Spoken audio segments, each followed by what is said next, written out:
Aujourd'hui, nous avons en studio le conseil de développement, 2 personnes du conseil de développement. Alain Rapnouil, bonjour. Et puis Serge Lacombe, bonjour aussi. Le conseil de développement, c'est peu connu. J'ai vu qu'il n'y avait pas assez de médiatisation quand même dessus, à part un article dans la Dordogne Libre où vous appeliez les citoyens à rejoindre ce conseil pour le développement du Grand Périgueux. Tout à fait. Mais voilà, donc on va faire une petite présentation à la radio. Plaisir. Il compte 80 personnes, c'est ce que vous disiez, Serge? Pas tout à fait, mais oui, pas tout 76, à fait. 76 membres. 76 aux dernières nouvelles. Donc des citoyens, citoyennes qui ont décidé de rejoindre ce conseil de développement pour proposer des initiatives. Voilà.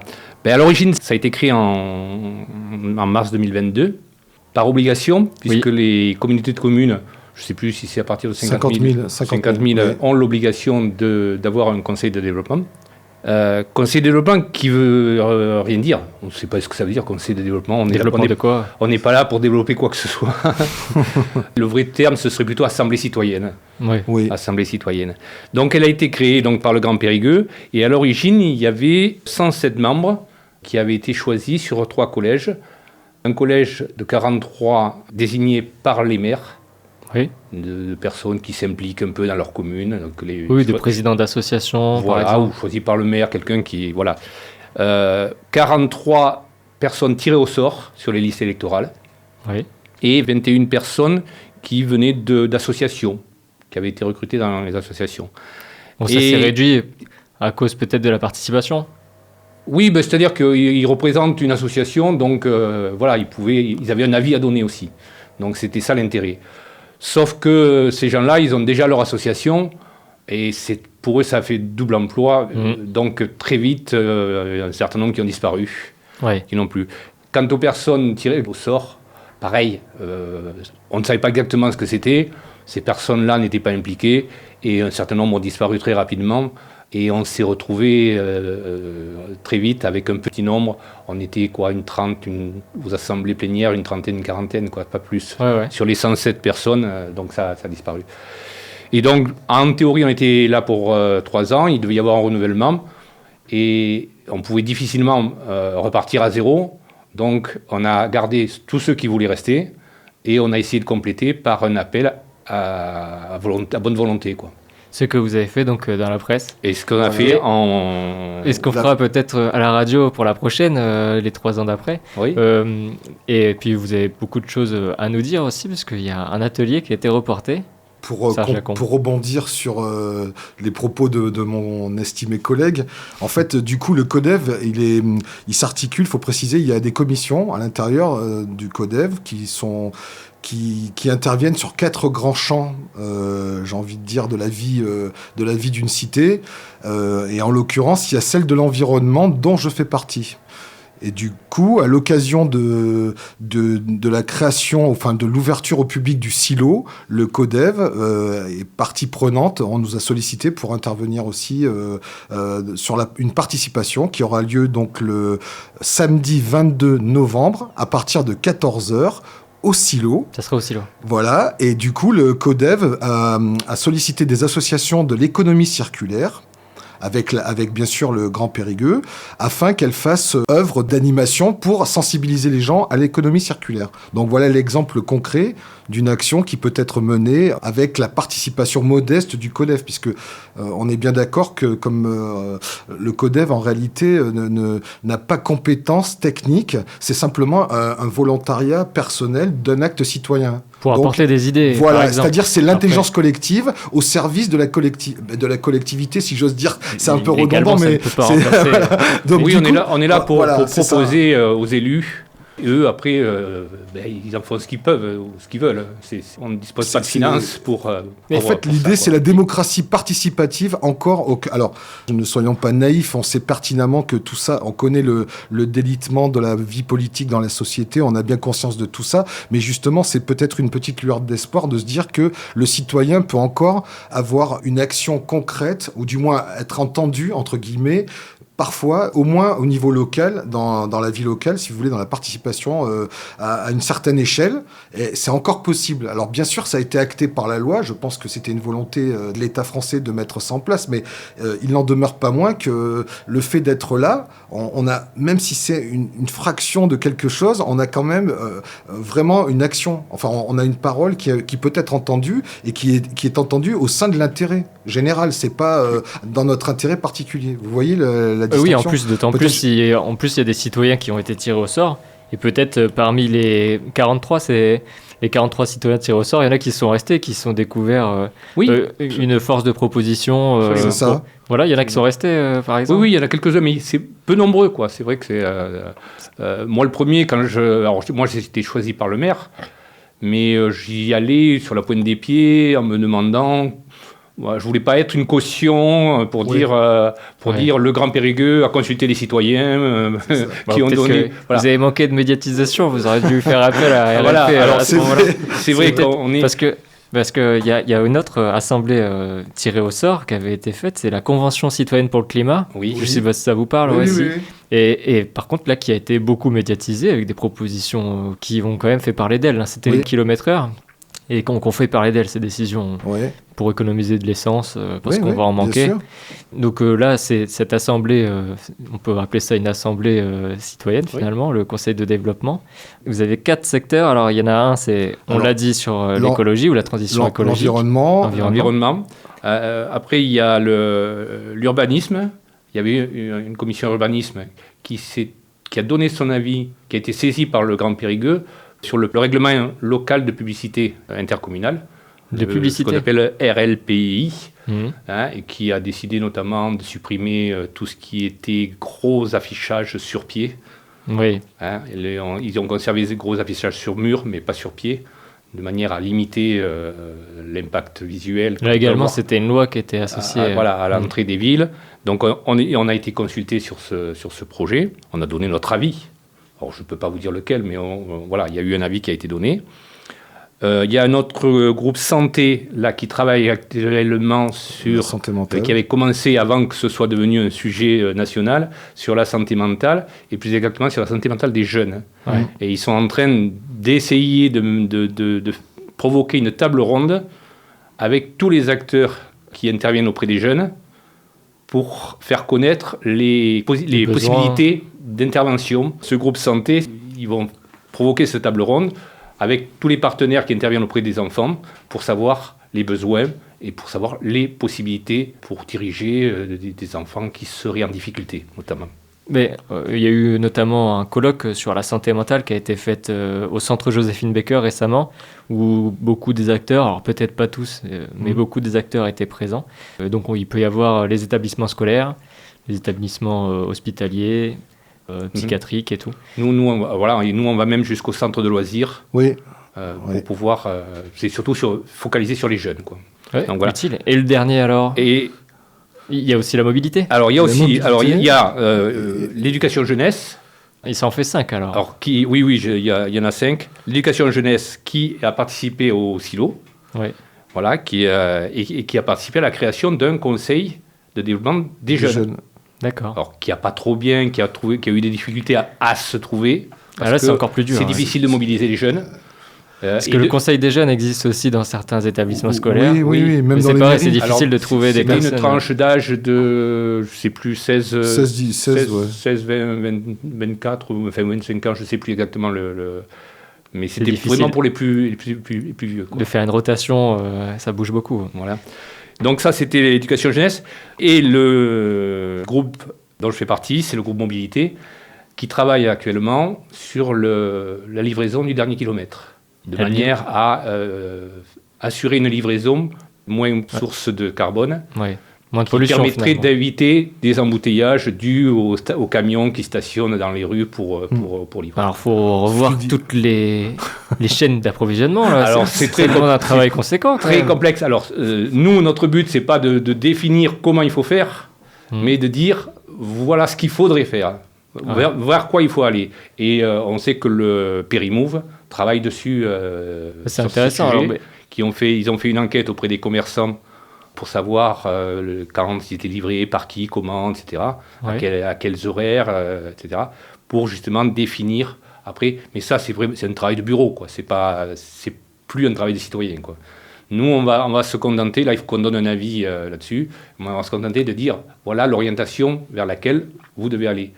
Et quand Périmou va proposer son projet, on espère que les élus ont été sensibles en disant, voilà, le CODEV nous a dit qu'il fallait aller dans ce sens-là, quoi.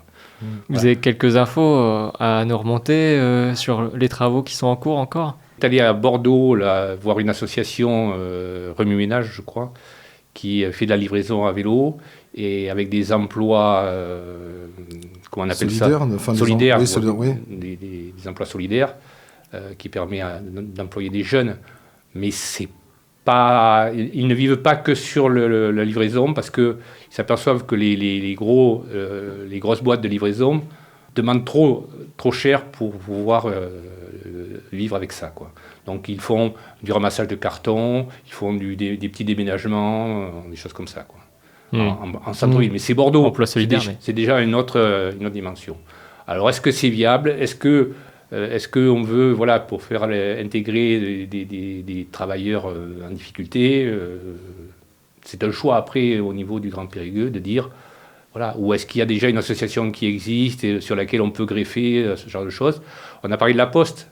Effectivement, la Poste qui fait déjà de la livraison de colis, qui a déjà du matériel en ville. Pourquoi pas ? C'est peut-être une solution. Mutualiser tous les transports. Hein. Voilà. Donc au moins les transports publics. La Poste, c'est semi-public quand même. Oui, mais c'est possédé à 50%, non ? Oui. Ils ont déjà du matériel pour livrer proprement. Donc ça permet de développer. Après, c'est des choix. Après, ça va être des choix politiques derrière tout ça.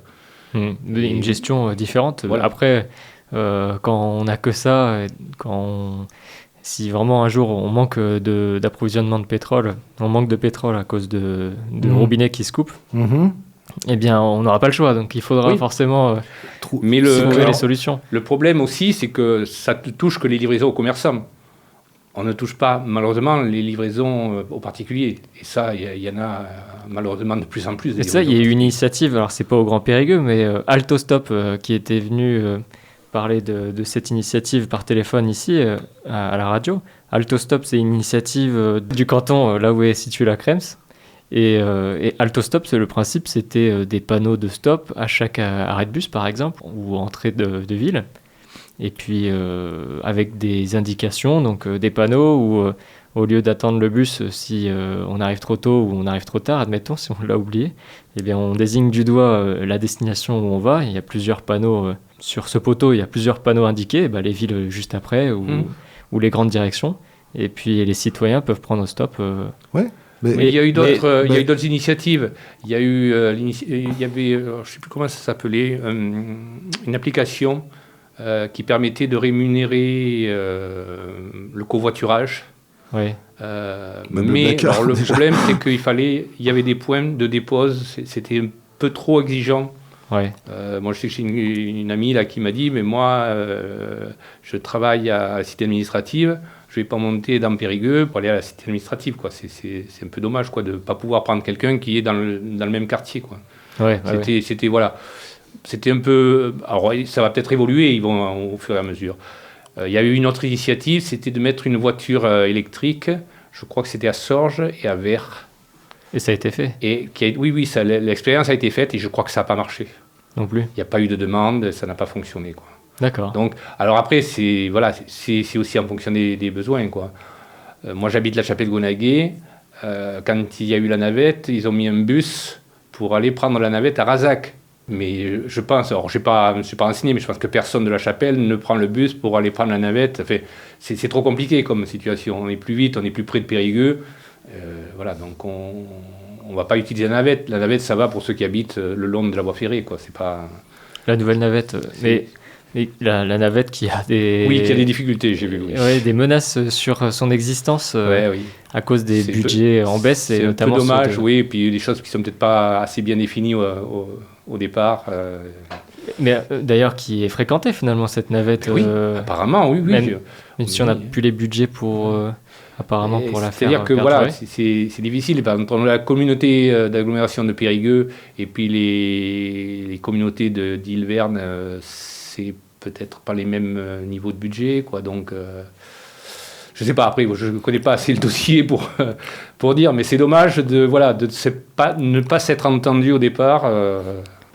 Et de dire après, ah ben non, c'était pas comme ça qu'on avait prévu. Du coup, si je peux rebondir sur cet intéressant échange, c'est la démonstration que le fait d'aborder certains sujets, de mettre en lumière certaines incohérences ou difficultés, le simple fait d'en parler et d'apporter une solution, c'est déjà, on œuvre déjà dans l'intérêt commun. Et vous voyez d'où l'intérêt de l'échange. Donc là, la discussion que vous venez d'avoir, c'est exactement ça le Codev. C'est-à-dire, on apporte, on soulève des difficultés, on met en lumière certaines incohérences parce que pour des raisons budgétaires, pour des raisons de ci, de là, enfin, quelles qu'elles soient. Et du coup, on essaie de trouver quelque chose qui va simplifier ou améliorer tout ça.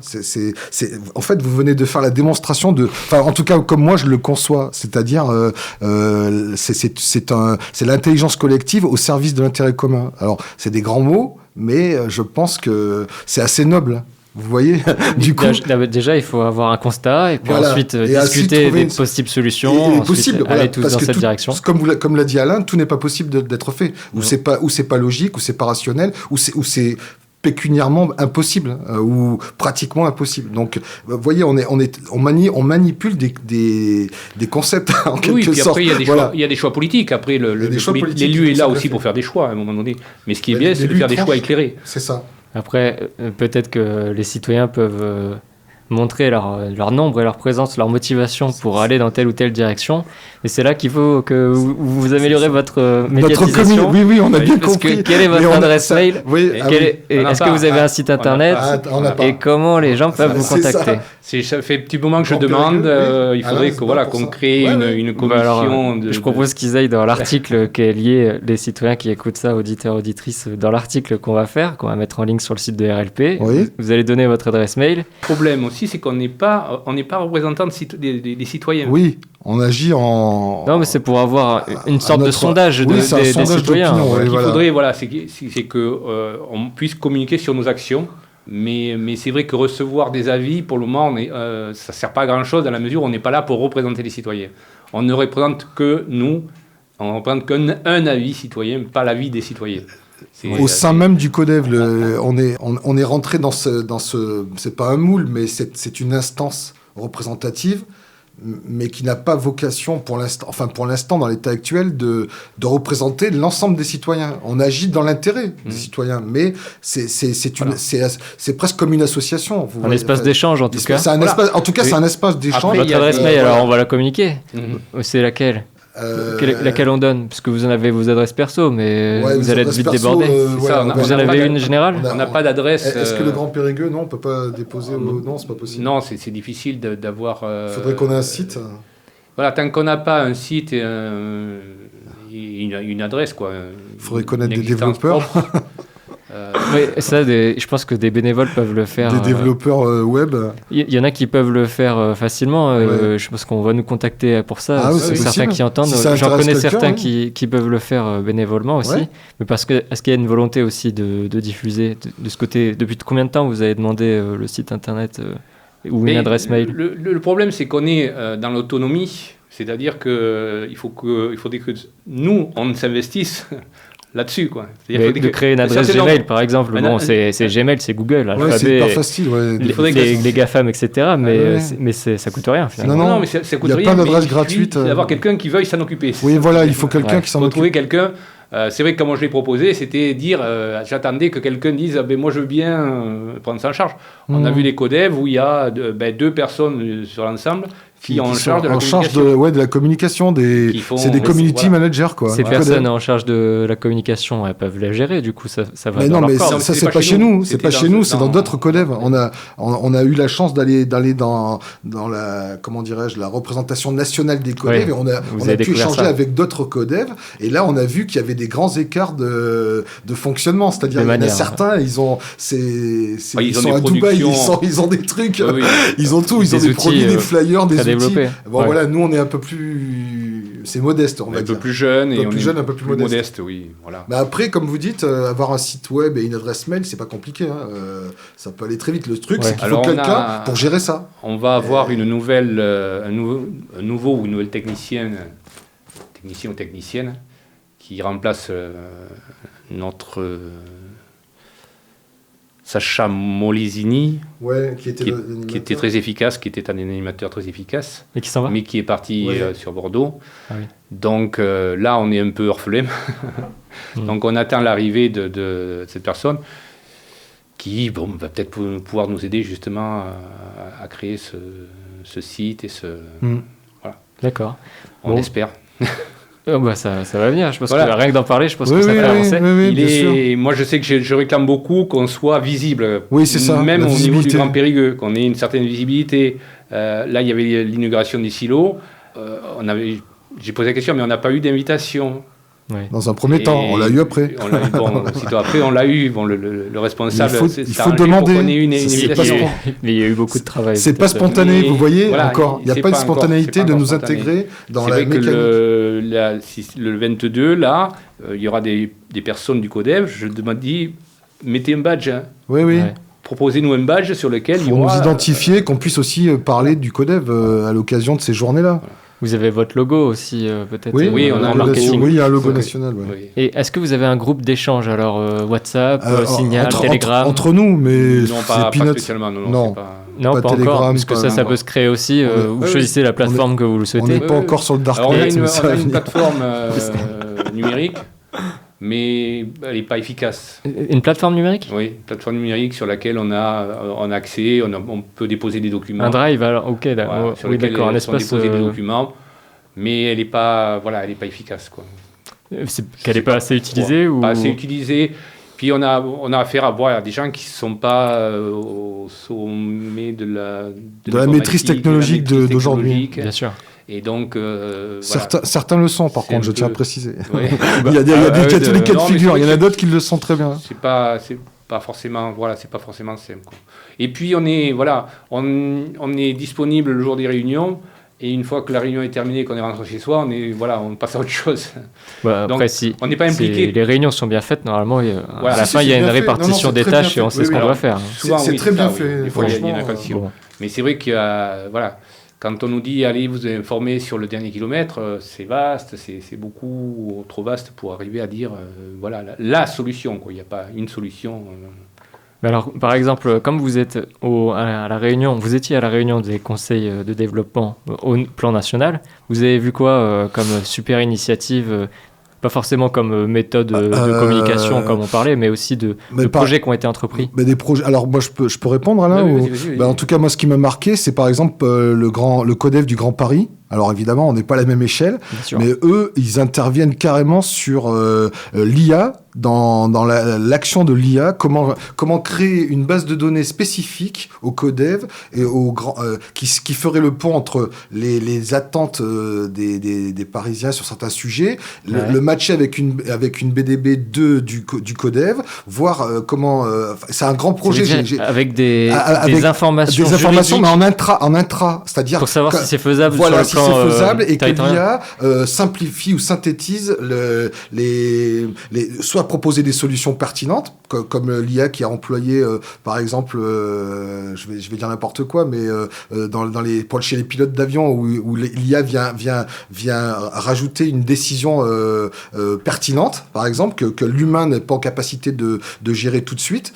C'était ça leur idée. Moi ça m'a marqué parce que c'est un sujet que j'aime bien pour des raisons personnelles et du coup eux ils sont avancés dans ce domaine-là, mais seulement la difficulté, ça peut pas être une base de données qui soit accessible aux autres. C'est vraiment un truc en circuit fermé. Parce que ils ont pas déjà légalement, ils ont peut-être pas le droit de le faire et puis ça balbutie. Mais en tout cas, ils ont ça. Après, il y a des projets plus entre guillemets terre à terre, comme en Savoie, où là, ils ont créé des espèces de BD sur ça c'était chouette hein. Oui. Mais alors ils ont un budget, ça demande voilà, ça demande alors pour faire de la communication. Voilà, donc c'est des BD carrément qui sont à disposition du public, qui sont distribués dans les mairies, dans les collectivités, et du coup ils reviennent sur les sujets qui ont été abordés, les thématiques, les enjeux, enfin bref, et du coup c'est sous forme de BD. Tout ce qui a été discuté dans les conseils de développement, y compris les réalisations. Ouais, vous voyez, et du coup ils ont, alors vous imaginez le budget qu'il faut. Un graphiste le fait bénévolement, j'imagine. Oui, ils ont, parce que je crois qu'ils ont des pointures bénévoles. C'est parmi eux, il y a des journalistes, c'est des gens du CODEV, mais à titre personnel, c'est des écrivains, des dessinateurs de bande dessinée, vous voyez. Donc du coup, c'est des atouts pour eux. Voilà. Nous, on n'a pas ce genre d'atouts. Et d'autres exemples encore Vas-y, Alain. Non, mais après, c'est vrai qu'il y a des productions, des petits fascicules sur un sujet donné, très pointu, très beau, très coloré, très imagé. Mais je me pose la question de savoir ce qu'ils deviennent après ces fascicules. Est-ce que c'est... Voilà, alors il est distribué aux élus, bien sûr, mais est-ce que c'est vraiment consulté? Est-ce que c'est pas mis... jeté sur la voie publique? Au fond d'un placard, pas de l'argent jeté par les fenêtres, quoi. Voilà. Donc, après, ça serait mis un au peu fond frustrant. d'un placard et un peu oublié après derrière. Alors, voilà, c'est joli. Tout ça pour c'est vrai que ça présente bien. Est-ce que c'est utile l'efficacité, je me pose un peu la question. On la connaît pas, en fait. L'impact que ça peut avoir au niveau des populations. En fait, vous voyez, c'est très disparate au niveau des actions et des moyens, en fonction des CODEV, des tailles des villes, mais on n'a pas un outil pour mesurer l'impact réel de ce genre de choses. C'est aussi une des difficultés, parce que vous avez raison, ce qui est important, c'est pas qu'on s'active, que ça infuse, mais si ça sert absolument à rien, il faut aussi qu'on puisse mesurer concrètement ce que ça peut avoir comme impact au niveau de la vie citoyenne et la vie des collectivités. Du coup, ça, c'est une difficulté qu'on a, nous aussi, parce pour l'instant, on la mesure pas. On n'a pas de retour des élus.